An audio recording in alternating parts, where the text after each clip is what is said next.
Signalling and safety were very important to the railways, particularly after the Omagh railway disaster, when soon after the Great Northern Railway was formed, an excursion heading off from Armagh to Warren Point had a very disastrous accident in which over 80 people, mainly children, were killed.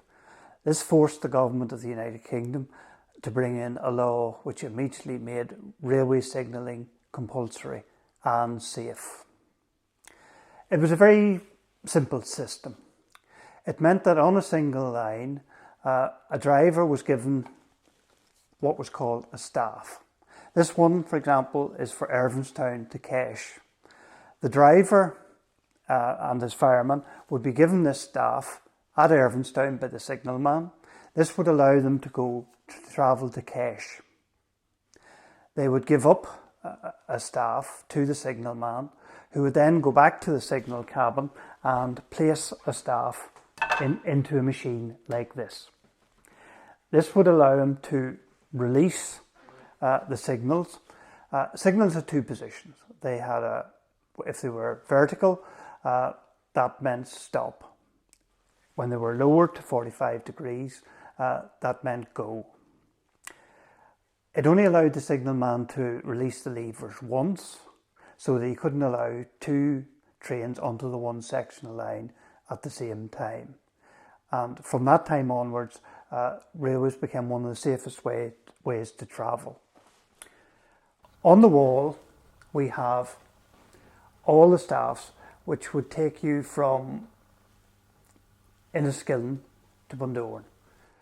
The first section was Enniskillen to Bundoran Junction, about 10 miles. Then onwards to Irvinstown, to Kesh, Petticoat, Castle Caldwell, Balleek, Ballyshannon and Bundoran.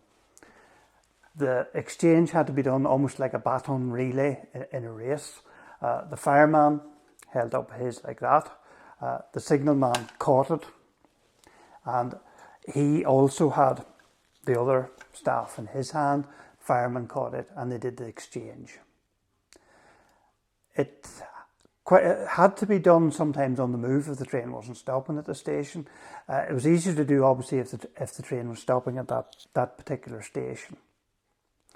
As a safety thing, if the driver came in too fast to the station master would say to the signalman, "Don't pick it up," and he wouldn't, and the train would then have to stop and come back and do it safely.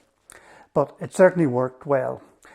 We'll now have a look at some of the instruments within the signal cabin and show you how that worked.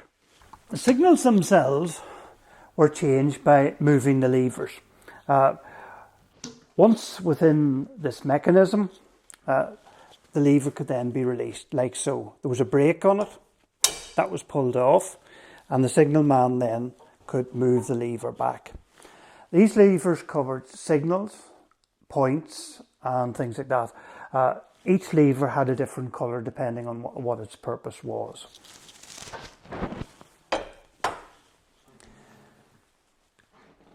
Signalmen could communicate with the next signal box up or down the line by bell codes.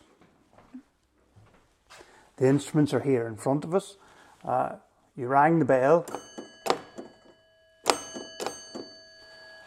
There was a particular code, so many rings for line clear, so many rings to say there was a danger on the line, whatever. The signalman was well versed in how this worked. They also had telephones where they could also telephone ahead. And everything in the signal box had to be noted down. Every movement, 10:10 passenger train to Omagh, that would be noted down. And everything that happened had to be noted down in the register, which was supposed to be checked every week.